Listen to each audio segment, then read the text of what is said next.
Кенттік гуманитарлық техникалық колледжі сіздермен бірге мен Шарын Сәрсенбаева. Музыка пәнінен бүгінгі өтетін тақырыбымыз қазақ халқының музыкасы. Қазақ халқының музыкасы қазақ ұлтының дәстүрлі музыкасы, қазақ фольклорының маңызды саласы. Қазақ халқының музыка мұрасы аса бай.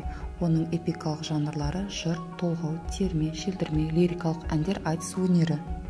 Қазақ халық музыкасының тарихы. Қазақ халық музыкасының тарихы көне түркі дәуірінен бергі кезеңдегі музыка үлгілері мен тарихи мәдени мәліметтер енеді.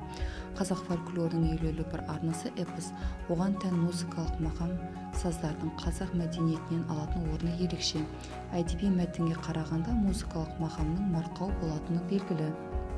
Қазақ музыкасы ауызекі дәстүрге негізделген сурп салмалық өнермен қатар жеке өнер саласы тіпті ілім ретінде де қалыптасып келеді.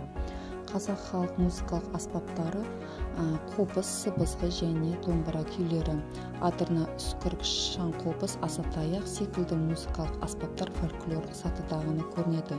Шертпе екі түрге бөлінеді: қолмен және ысқышпен. Қолмен домбыра және шерттер, ысқышпен қобыз. Үрмелі, сыбызғы, сазсырнай, шаңқобыз. Ұрмалы, дауылпаз және таңғыра, сілкімейлі, асатаяқ және сылдырмақ жатады.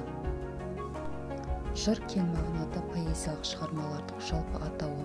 Көне түркі тіліндегі үйір сөзі де қазіргі поэзия терминінің мағынасында қолданылған. Толғау қазақ, қарақалпақ, ноғай халықтарының ауызша поэзиясына кең таралған жанр. Терме қазақ халқының поэзиясында қалыптасқан лирикалық өлең түрі. Терме сөз бен әуен сабақтасып келгендіктен ол синкреттік өнерге жатады. Желдірме Абайдың домбыраға арналған ән күйі.